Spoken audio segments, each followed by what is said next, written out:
dangerous tornadoes, and a massive weather pattern change is coming. Here's what you need to know. Well, you know how the weather has been very, very warm throughout much of April and March. Basically, the whole spring has felt like basically summer, but that is not going to last at all.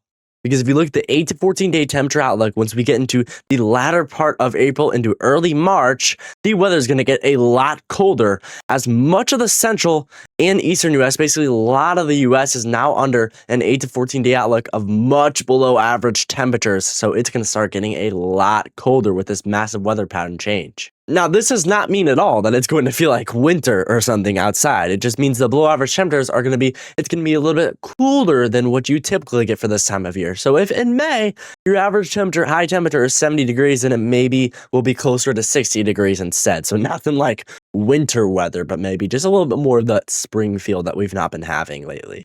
Well, not just is this change in the weather pattern going to cause cold weather, but it's also going to cause a lot more rainy weather in areas that definitely need it a lot. This is going to bring a lot more above average precipitation shown by the Climate Prediction Center here for areas in the southern U.S. all the way up to the western U.S. of California, Nevada, Utah, especially in that big above average precipitation zone that we are going to get. And a lot of these southern areas, including Georgia, Tennessee, Alabama, and South Carolina areas have not been getting much rain at all and are in a lot of drought conditions. So this is going to be very, very beneficial with this change in the weather pattern, shifting a lot further south for more of that precipitation that we are going to be having. This is definitely going to be very beneficial.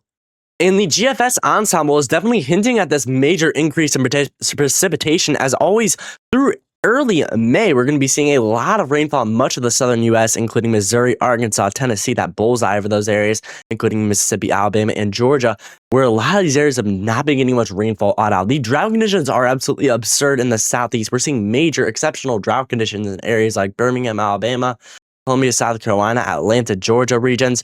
And this is going to be very, very beneficial precipitation through early May. Anywhere in those red areas are hinting at a lot of rainfall. And if we look at the European ensemble too, which ensembles are good at looking really, really far out into how much you're going to get of a certain severe weather parameter. And look at this, a lot of rainfall. Any of those red areas, a ton of rainfall on the European ensemble. And this is definitely more towards the southern U.S. We've been getting all this crazy storms in the northern U.S. This is definitely going to be a huge shift to the southern U.S. and it's going to be very beneficial. I mean, these areas have been rainless for a long time.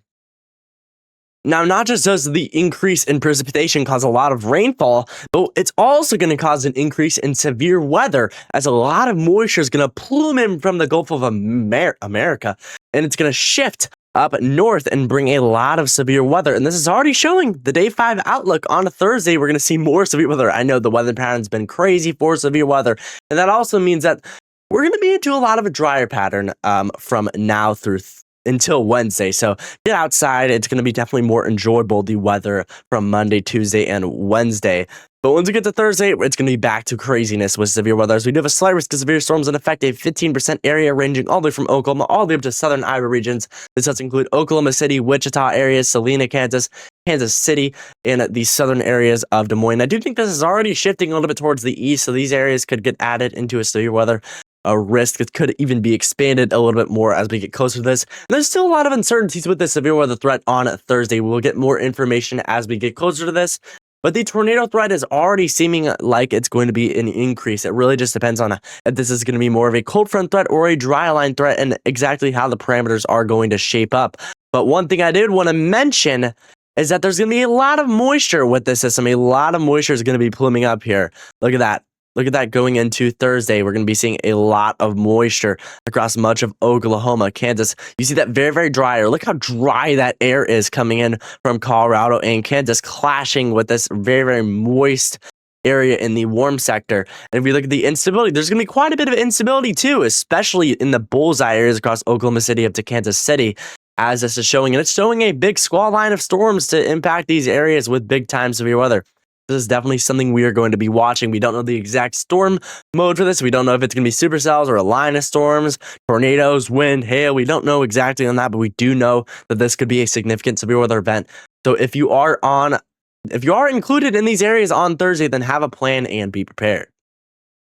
Now we get even more severe weather. It's a severe weather threat shifts a little bit further to the south and east on Friday, as many areas including Little Rock, Arkansas, northern Mississippi, areas like Memphis, Tennessee, Texarkana, Texas, and Shreveport, Louisiana are under a day 6 slight risk of severe storms. If you are in any of those yellow areas, this means you are in a slight risk of severe weather, and you do need to be weather aware. This is still a while out, so we don't have much details on this, but make sure if you do have plans on Friday, then you might want to cancel or change them, as this is the severe weather threat that we do have in effect, and we don't have much details on this yet. I do think a tornado threat will potentially persist with this threat, but we really don't have much details. We don't know if it's going to be clusters of storms, how discrete these storms will be, how far away they will be from each other, or if they're going to be a massive blob of just rain from the system.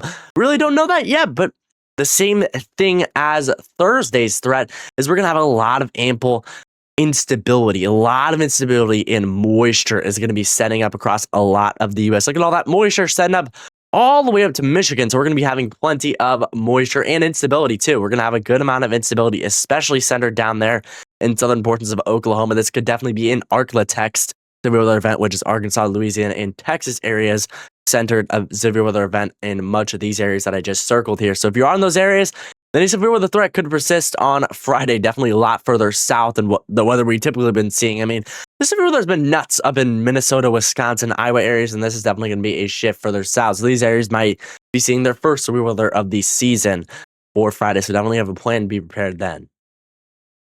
Alrighty, hope you guys did enjoy today's video. Not too many active weather ongoing right now across a lot of the U.S., so definitely get outside and enjoy the calm weather from now through Wednesday.